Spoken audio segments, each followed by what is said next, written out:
Guys, it looks like Russia's oil empire is shedding some crocodile tears. I'm Maria Drutska, and let's talk about the recent news, what happened over the last couple of days. Friday night, the United States decided to throw a little surprise party for Russia by imposing some of the toughest sanctions on Russia's oil industry. In anticipation of the sanctions, global oil price immediately hit $80 a barrel, while Russian oil stocks crashed faster than Russia's international reputation. The sanctions targeted 183 vessels, mostly oil tankers from their shadow fleet, and two Russian insurance companies also ended up in that list. And the heavyweights like Gazprom Neft and Surgutneftegas, they got sanctioned too, and by the way, they considered to be Putin's personal wallet. And the Moscow Stock Exchange took such a dive that it would take serious efforts to put them back together. Well, shares of Surgutneftegas fell by 2.3%, Gazprom Neft by 2.5%, and Rosneft by 2%. Altogether, these three companies, which produce two-thirds of Russia's total oil output, lost nearly 200 billion rubles in market capitalization, which is about 1.95 billion US dollars. It's just under 6 hours of trading, according to the Moscow Times. What a lovely way to spend Friday evening, right? Reuters reported that traders were nervously sipping tea as oil prices spiked 4%, reaching their highest level since October, with traders focusing on potential supply disruption caused by tighter sanctions against Russia. Well, it is expected that these sanctions on Russia's energy sector will significantly cut the Kremlin's revenue, which is funding its war against Ukraine, forcing the regime to lose billions of dollars each month. White House advisor John Kirby stated that the sanctions target not only Russian oil but also LNG, and they are expected to cost Russia billions every single month. Finally, someone's turning off the Kremlin's money tap. Now, you might ask, why couldn't this happen, 3 years ago?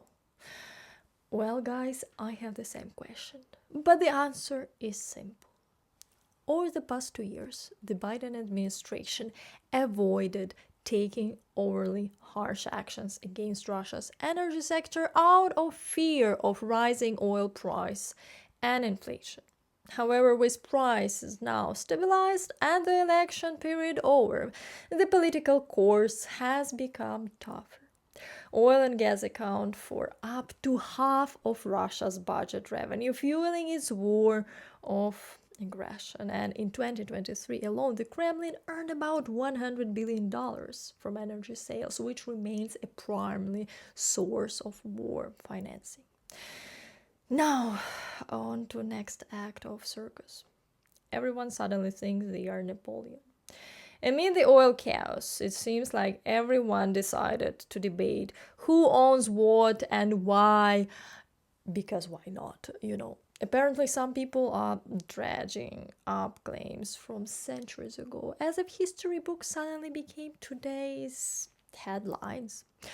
Konstantin Kostadinov, a pro-Russian Bulgarian political leading the Revival Party, declared that Bulgaria should take back southern Bessarabia. He has already got it all mapped out. Belgrade, Ismail in Ukraine's Odessa region. Pack them up and send them over because apparently, they are Bulgaria's historic legacy. This manipulative statement is disgusting, not only because it promotes pro-Russian narratives about the alleged collapse of Ukraine now and destabilization, but also because Konstantinov decided to make these bold claims under the radar while everyone is busy discussing Trump's comments on Canada. Essentially, he's saying Trump is right and so am I. Let's just redraw the world map. He even called Trump's claims against Canada entirely justified and drew parallels between Bulgaria and southern Bessarabia. He said, there is nothing more logical or normal than uniting two countries with shared history, shared origins, shared language, and to a large extent a shared people, like the United States and Canada, into one country. As if anyone asked for his opinion, or as if a small opposition party has any influence on global politics. He ended his remarks with highly cynical words, claiming that Ukraine is collapsing and that at a future peace congress or whatever negotiations which determine the fate of so-called Ukrainian statehood that never materialized, Bulgaria must claim Bulgarian Bessarabia. The Revival Party has opposed providing Ukraine with military aid and long-range weapons, by the way. And Konstantinov himself denies accusation of being pro-Russian, but, in 2023, the Russian ambassador to Bulgaria openly called on people to vote for him at the election. What a coincidence, right? So, what do you think, guys? Write your thoughts in the comments, especially about Trump's recent calls for the Panama Canal, Greenland, and Canada. Don't you think that it's a bit inappropriate to talk about, taking over the territories of independent states when one of the main issues now of Trump's administration is stopping the war in Ukraine?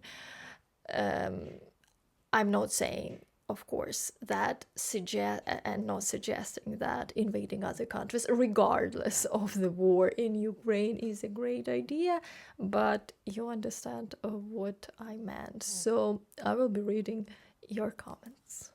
Before I continue, I want to thank all of you who send coffees on Buy Me a Coffee and become patrons. Please do so if you want more videos on the channel. You can also help this channel by subscribing to it and like this video, because it will definitely help Ukrainian content to be seen by more people, and hopefully more people will become Russophobic.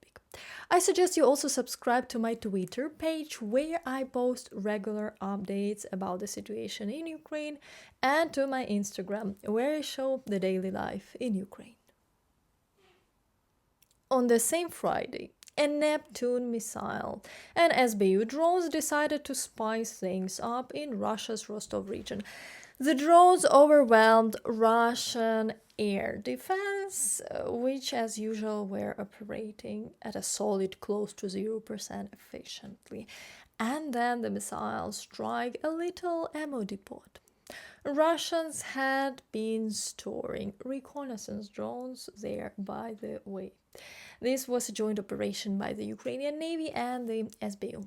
And last night we got a new episode.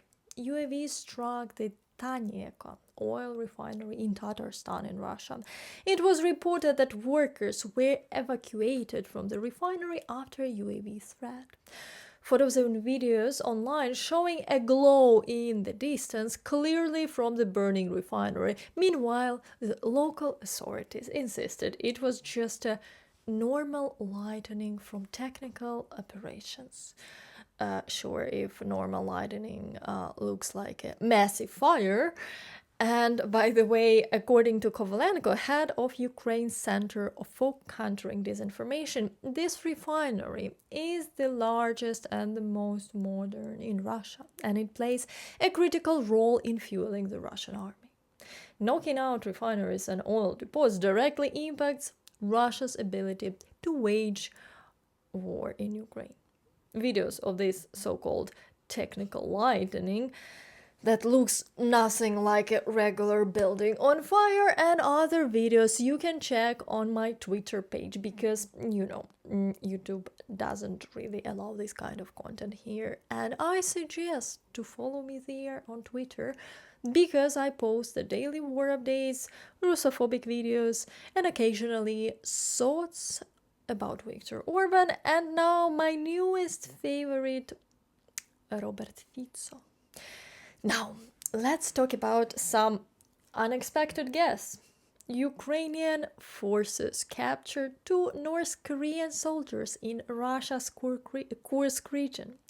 These guys are lucky because they are already in Kiev and talking to SBU. And why lucky, you ask? Well, because Russians and other North Korean soldiers usually finish off their own wounded and do everything possible to erase evidence of North Korea's involvement in Russia's war against Ukraine. So, according to the SBU, one of the captured soldiers had a Russian military ID issued in another person's name and registered in the Republic of Tuva, Russia. Classic. During the talk, the North Korean soldier claimed that he was issued the document in Russia in the fall of 2024. He also said that his unit had been sent to Russia for combat coordination with Russian forces. Surely, buddy, sounds totally legit. Remember the story? We heard this in early 2022. Those first Russian POWs claimed that they didn't know anything, that they were just brought to Belarus for training. Same energy here. The North Koreans had sustained injured but received full medical assistance and were then transported to Kiev. And since the prisoners don't speak Russian or English, the SBU is communicating with them via Korean translators with help from South Korean intelligence. And now, Kremlin propagandist Skabeva, the Russian One TV host, declared that Ukraine kidnapped the North Koreans. She dramatically exclaimed that she couldn't understand why and how the Ukrainian army was in the Kursk region and what the Koreans were doing there. The armed forces of Ukraine, she said, broke into Russian territory, fought in Kursk region, found, if it's true, and stole North Koreans, and now they are shouting, North Korea is fighting against Ukraine, idiots, she said. What is Ukraine even doing in Kursk region, and why they are stealing people? Skabeva wrote. Of course, it doesn't bother her that it was Russia that first invaded Ukraine's territory without any justification and began murdering, civilians, children, looting homes, destroying cities and villages, and by the way, kidnapping children and forcibly taking them to Russia. Funny how she always skips that part. Skabeva is just another shining example of the Kremlin's favorite tactic: accuse others of your own crimes. And now, on to even better news to wrap things up. A Russian soldier, after returning from the so-called special military operation to his hometown Perm, lost his mind, started using drugs, dressing in women's clothing, and then, ended up hanging himself. The reason remains unknown. That's it for today. I want to thank all of you for supporting Ukraine or watching Ukrainian content. Please like this video, and if you really liked it and you want more videos, you can support the channel's development on Patreon or buy me a coffee. See you soon, and Slava Ukraini!